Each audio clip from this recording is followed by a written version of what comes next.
জ্বালানি সংকট সরকারের তৈরি নয়, এটি বৈশ্বিক যুদ্ধ পরিস্থিতির কারণে সৃষ্ট বৈশ্বিক সমস্যা, এমন মন্তব্য করেছেন বিএনপির ভারপ্রাপ্ত মহাসচিব রুহুল কবির রিজভী।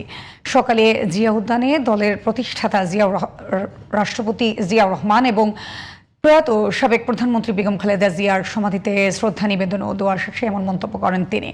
জানান, প্রধানমন্ত্রী তারেক রহমান সব ষড়যন্ত্র মোকাবেলা করে দেশকে উন্নয়নের দিকে এগিয়ে নিতে কাজ করছেন। অসীম আলী ইমরানের রিপোর্ট। কেসারেন শেকড় থেকে শিখরে।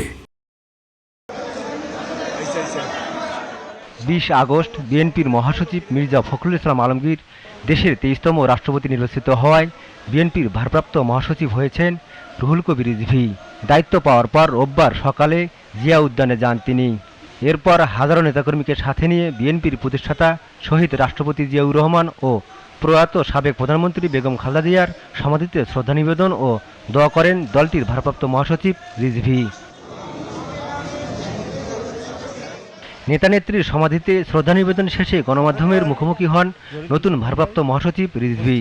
বলেন, বৈশ্বিক যুদ্ধের কারণেই দেশের জ্বালানি সংকট আর গ্যাস ও এলএনজি সরবরাহ ত্রুটি সমাধান হওয়ায় লোডশেডিং কমেছে বলেও দাবি করেন তিনি।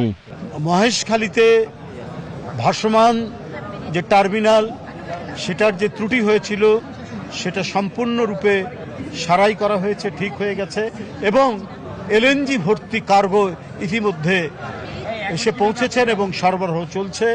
আপনারা জানেন যে দেশের বিভিন্ন অঞ্চলে গ্যাসের যে চাপ কমে গিয়েছিল সেই চাপ আবার বৃদ্ধি পেয়েছে, লোডশেডিং অনেক কমে গেছে। দুর্নীতিমুক্ত উন্নয়ন কাঠামো সম্ভব তা তারেক রহমানের গণতান্ত্রিক সরকারের উজ্জ্বলতম দৃষ্টান্ত বলে মন্তব্য করে রিজভী বলেন, জনগণের কাছে জবাবদিহিতা নিশ্চিত করেছে সরকার। প্রতিটি ক্ষেত্রে সরকার যে কাজগুলি করছেন তার জবাবদিহিতা থাকবে, সেটি পার্লামেন্টে হতে পারে, সেটি নেতাকর্মীদের মধ্যেও সরকার মন্ত্রীরা সেই জবাবদিহিতা করবেন সাধারণ নেতাকর্মীদের মধ্যে, এবং গণমাধ্যমে আপনারা যারা আছেন আপনাদের মাধ্যমেও জবাবদিহিতা করছে সরকার। ইতিমধ্যে তার কয়েকটি দৃষ্টান্ত সেটি রেখেছেন।